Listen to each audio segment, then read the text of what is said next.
Hello dear friends. तो आज देखते हैं हम कैसे दो पोलिनोमियल्स को लिंक लिस्ट की हेल्प से ऐड कर सकते हैं। तो इसके लिए सबसे पहले हम यहाँ पे टर्मिनल ओपन करके वीएस कोड को ओपन कर लेते हैं। Code dot enter. तो चलिए सबसे पहले मैं यहाँ एक फाइल क्रिएट कर लेता हूँ, लिंक लिस्ट, या फिर इसको हटा के मैं सिंपल लिंक लिस्ट कर लूँगा, लिंक्ड लिस्ट डॉट सी। चलिए, तो अब हमें क्या करना है, दो पोलिनोमियल्स को हम ऐड करेंगे यूजिंग लिंक लिस्ट। कैसे, चलिए देखते हैं। तो मैं यहाँ पे लिख देता हूँ सी प्रोग्राम यूजिंग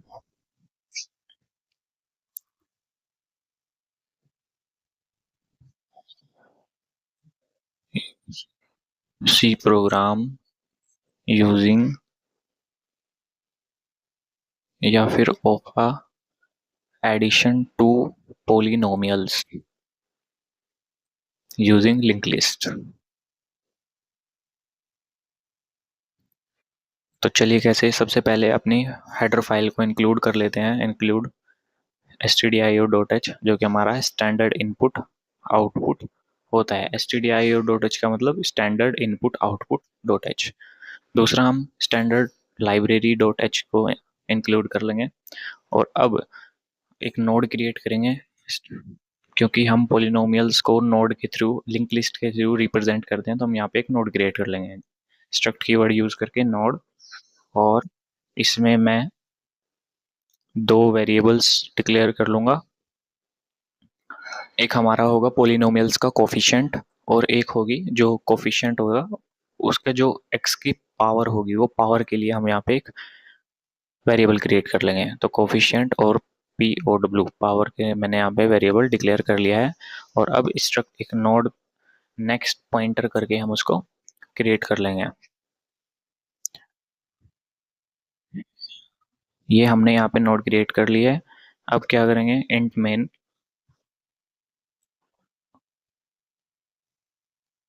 कुछ यहाँ पे इस नोड के अंदर कुछ पॉइंटर डिक्लेयर कर लेते हैं।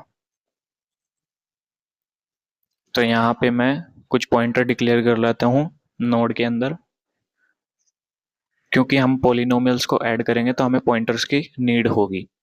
तो हम यहाँ पे क्या करेंगे, P1 एक पॉइंटर डिक्लेयर कर लेते हैं, एक P2, और एक जो हम रिजल्ट जिसमें सेव करेंगे एक पॉइंटर रिजल्ट से सेव कर लेंगे, और एक टेम्परेरी हम पॉइंटर को यहाँ पे क्रिएट कर लेंगे। ये हमने टेम्परेरी एक पॉइंटर क्रिएट कर लिया है। अब हम क्या करते हैं, पहला पोलिनोमियल्स को लिंक लिस्ट की हेल्प से स्टोर करते हैं।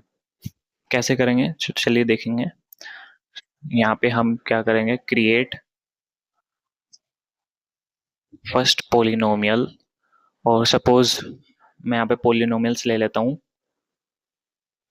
5x² plus 4x। सपोज हमने एक पोलिनोमियल्स ले लिया है 5x² प्लस 4x।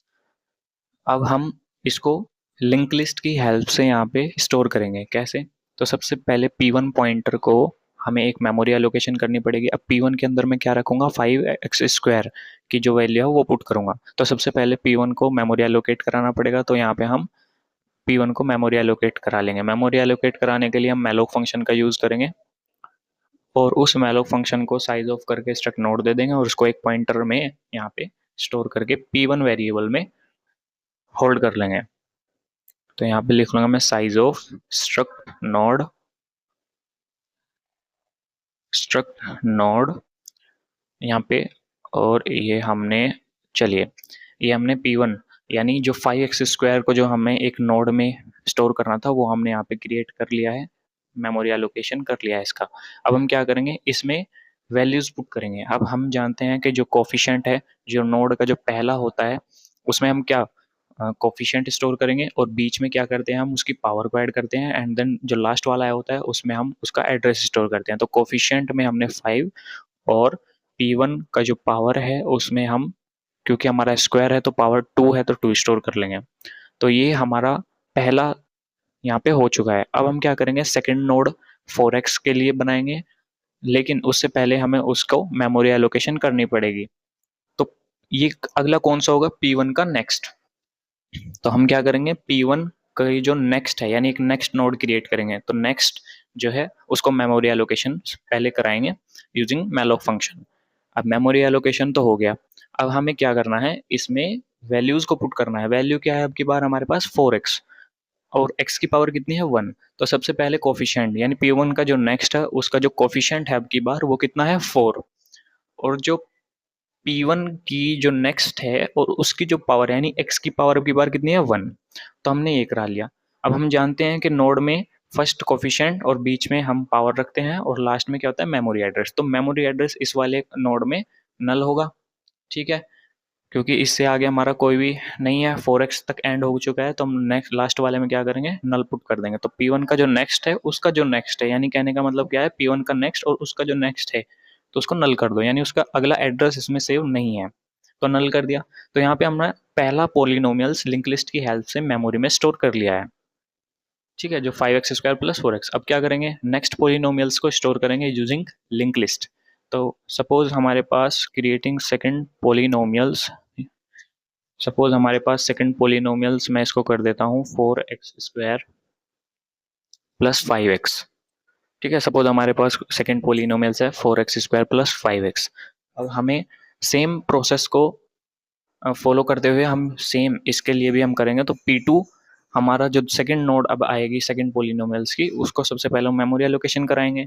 अब P2 का फिर से वही चीज़ हमें क्या करना है, कोफिशिएंट किसके लिए, 4x² के लिए। 4x² की एक अलग नोड बनेगी और 5x की अलग नोड बनेगी। तो P2 एक नोड हमने बना ली जो किसके लिए, 4x² के लिए। तो हम इसके कोफिशिएंट को में क्या पुट कर देंगे 4, और P2 नोड की जो पावर होगी यानी मिडिल वाला जो बॉक्स होगा उसमें हम 2 पुट कर देंगे, ठीक है। तो यहाँ पे हमारा 4x² तो पुट हो गया। अब हम क्या करेंगे, 5x के लिए करेंगे। लेकिन हाँ, अब हम क्या करेंगे 5x के लिए, तो 5x नोड के लिए पहले मेमोरी एलोकेशन करानी पड़ेगी। तो हम क्या करेंगे, P2 का जो नेक्स्ट है, तो P2 का नेक्स्ट करके हम मेमोरी एलोकेशन करा लेंगे 5x के लिए। तो यहाँ पे एक नोड क्रिएट होगी, मेमोरी एलोकेशन हो गया। अब इसमें फिर से P2 का जो नेक्स्ट है उसका जो कोफिशिएंट होगा उसमें हम 5 पुट कर लेंगे, और जैसे कि आप देख सकते हैं P2 के जो नेक्स्ट है और उसकी जो पावर है अब की बार 1 है, क्योंकि 5x की पावर कितनी है 1। तब की बार P2 नेक्स्ट पावर कितनी होगी 1। और सेम प्रोसेस, अब उसके बाद हमारा कुछ नहीं है आगे, तो हम उसके नेक्स्ट के नेक्स्ट को नल कर देंगे, P2 के नेक्स्ट को नल कर देंगे, ठीक है। तो यहाँ पे हमने दोनों पोलिनोमियल्स को क्या कर लिया है, लिंक लिस्ट की हेल्प से हमने स्टोर कर लिया है। अब हम क्या करेंगे, इस पे ऑपरेशन परफॉर्म करेंगे, जो कि अब आज का हमारा टॉपिक है, एडिशन ऑफ 2 पोलिनोमियल्स।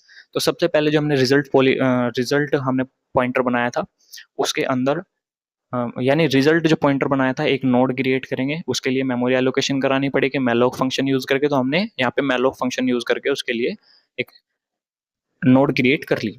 अब इसमें हमें दोनों का एडिशन करना है। अब देखो, अब रिजल्ट का जो कोफिशिएंट है, रिजल्ट का कोफिशिएंट हमारा क्या होगा, अब जब हम 2 पोलिनोमियल्स को ऐड करते हैं तो उनके कोफिशिएंट ऐड हो जाते हैं और x की जो पावर है वो सेम रहती है। तो हम कोफिशिएंट को ऐड करते हैं। तो यहाँ पे मैंने लिखा रिजल्ट का जो कोफिशिएंट है वो P1 के कोफिशिएंट प्लस P2 के कोफिशिएंट के इक्वल होगा, ठीक है। जैसा कि हम जानते हैं 2 पोलिनोमियल्स का एडिशन करते हैं तो कोफिशिएंट का ऐड हो जाता है और जो एक्सपोनेंट है वो सेम रहते हैं, यानी x की पावर 2 ही रहेगा। तो हमने कोफिशिएंट को ऐड कर दिया। अब जो पावर है वो हम जानते हैं वो हमारी ऐड नहीं होगी, अगर हम एडिशन ऑपरेशन परफॉर्म कर रहे हैं तो वहाँ पे कितनी रहेगी, पावर 2। तो रिजल्ट की जो पावर है वो हमारे पास यहाँ पे 2 रहने वाली है। तो इस तरीके से हमने जो फर्स्ट जो है 5x² और 4x² के लिए एडिशन कर लिया। अब हम क्या करेंगे, रिजल्ट का जो नेक्स्ट है अब उसको मेमोरी एलोकेशन कराएंगे सबसे पहले, तो उसको मेमोरी एलोकेशन करा देते हैं। अब मेमोरी एलोकेशन कराने के बाद क्या करेंगे, फिर से कोफिशिएंट की बात करेंगे। तो रिजल्ट का जो नेक्स्ट का जो कोफिशिएंट होगा अब की बार, रिजल्ट का नेक्स्ट का जो कोफिशिएंट होगा अब की बार वो क्या होगा, P1 यानी पहले पोलिनोमियल्स का जो नेक्स्ट है यानी कि 4x, और जो दूसरे पोलिनोमियल का नेक्स्ट है यानी कि 5x, उन दोनों का एडिशन होगा। तो मैंने लिख दिया, और अब की बार पावर कितनी है 1, 5x की पावर कितनी है 1, तो पावर तो सेम रहेगी, तो हमने पावर 1 कर लिया। एंड सेम प्रोसेस, अब उस नोड का जो नेक्स्ट है वो हमारा नल रहेगा, एंड वाला पोर्शन। तो हम क्या करेंगे, सबसे जो एंड वाला है अब उसको नल करेंगे, यहाँ पे पावर 1 रहेगी और रिजल्ट का जो नेक्स्ट है, अब उसका जो नेक्स्ट है वो हमारे पास कुछ नहीं है अभी, तो यहाँ पे हम नल कर देंगे। तो ऐसे हमने एक एडिशन का कोड यहाँ पे लिख दिया है यूजिंग लिंक लिस्ट इन सी लैंग्वेज। अब हम क्या करेंगे, इस रिजल्ट को प्रिंट कराएंगे। प्रिंट कैसे कराएंगे, तो चलिए प्रिंट कराते हैं। मैं यहाँ पे लिख लेता हूँ प्रिंट रिजल्ट।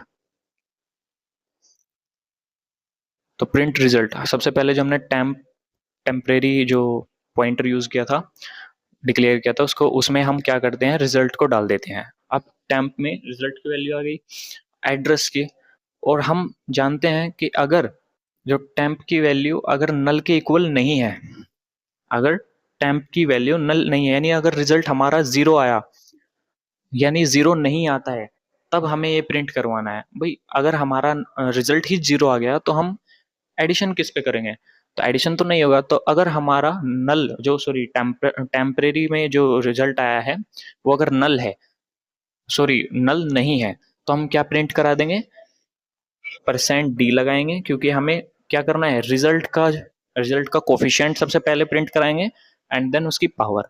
तो हम यहाँ पे लिख लेंगे %d और फिर उसके बाद क्या आएगा, x की पावर और फिर %d।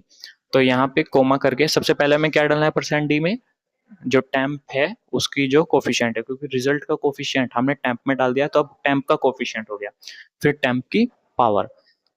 ठीक है, और जब ये हो जाएगा, जब ये परफॉर्म होगा, तो हम क्या करेंगे, जो टेम्प है उसको टेम्प डॉट नेक्स्ट पर पहुंचा देंगे, क्योंकि हमारा ये पहले कोफिशिएंट के लिए हो गया, एक्स स्क्वायर की बात हो गई। अब प्लस करके उससे आगे वाली टर्म पे जाएंगे, तो उसके लिए हम क्या करेंगे, टेम्प को टेम्प नेक्स्ट पर सबमिट कर देंगे यहाँ पे। तो हमने टेम्प को टेम्प नेक्स्ट कर दिया है। अब हम देखेंगे एक चीज और, अगर यहाँ पे इफ कंडीशन लगा देता हूँ, अगर टेम्प नल नहीं है, अगर टेम्प नल नहीं है, देखिए वही मैंने करा है फिर से, तो प्रिंट कर दो प्लस। प्रिंट कराना है मुझे प्लस, क्यों, क्योंकि 5x² बीच में हम यहाँ पे प्लस का जो सिंबल आता है वो यूज कर लेंगे उसके लिए सिर्फ, ठीक है, और कुछ नहीं। तो यहाँ पे प्रिंट प्लस कर लिया।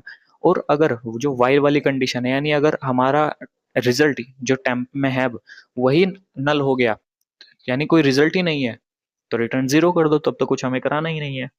तो हम क्या करेंगे, वाइल की अगर कंडीशन यहाँ पे फेल हो जाती है, अगर यहाँ पे वाइल की कंडीशन फेल हो गई, तो हमें सिंपली क्या करना है, रिटर्न जीरो कर देना है। ठीक है, तो हम क्या करेंगे, यहाँ पे वाइल की कंडीशन फेल होने के बाद यहाँ पे रिटर्न जीरो कर देंगे, क्योंकि हमारा आंसर ही नल आया है। तो इस तरीके से ये हमारा एडिंग टू पोलिनोमियल्स का यहाँ पे सी प्रोग्रामिंग लैंग्वेज में यहाँ पे हमने कोड लिख दिया है। अब इसको एक बार टेस्ट करके देखते हैं रिजल्ट क्या आता है।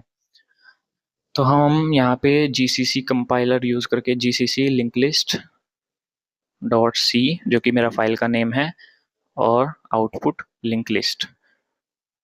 तो हम यहाँ पे, चलिए सक्सेसफुली कंपाइल हो गया है। अब हम इसको रन करते हैं, स्लैश लिंक लिस्ट।